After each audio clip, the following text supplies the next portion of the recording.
Okay, so let's look at hips again. Like most of you, I'm working on my squat. This is what it looks like when I squat first thing in the morning. You can see it's not that low. It's very stressed and strained, and it's just ugly. And so I've done my mobility training already, so let me just show you what it looks like now.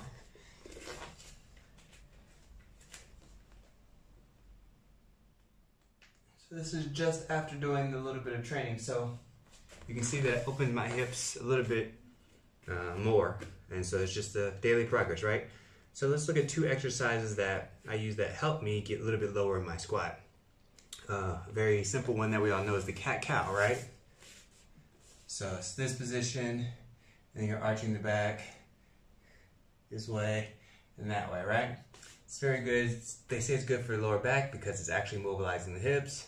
Usually you have back pain because your hips are tight, and that shifts the pain to the back or to the knees.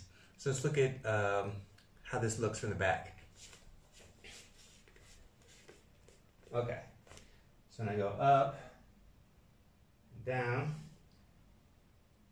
up, down. So you notice my heels, right?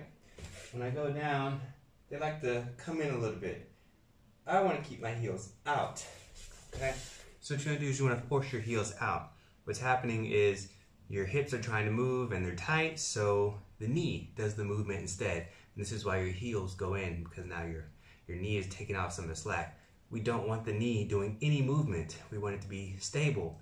So we need to force the heels out, and this is going to intensify the stretch in the hip. Try it. You're going to feel it's going to feel so much different, and you're going to feel it way more in the hips, okay? So that's the first thing.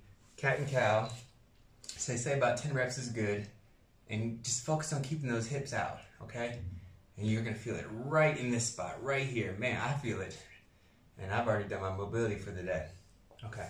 Second movement is the quadruped rock. This is very similar to the cat-cow, but just kind of imitates the squat. So it's just going back. See, try to keep your spine neutral and rock back and forth. Okay, so this is a good drill for improving the squat, and this is something I do just to warm up. But again, notice most times when we do this, our heels drop in. That helps me get deeper. If I bring my heels in, I can go way deeper than if I bring them out, I start to come up a little bit. Okay? You see I'm even arching the back even more.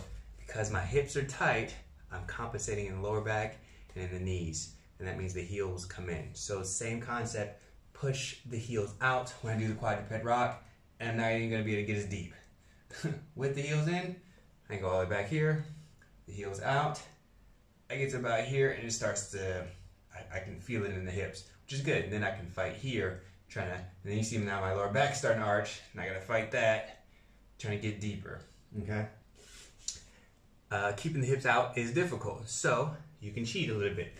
You can use the yoga block, or if you're tall like me, you're going to need something a little wider like a foam roller.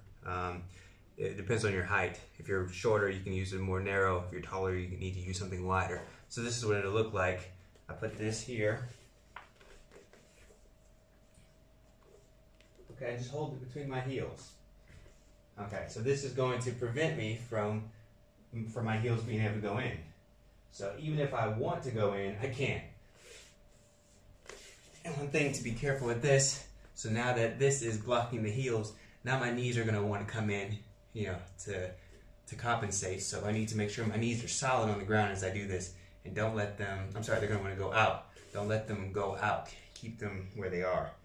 So if you need to, you can put a band around the knees that'll help keep them in, and that way you can just focus on the movement, improving that hip mobility.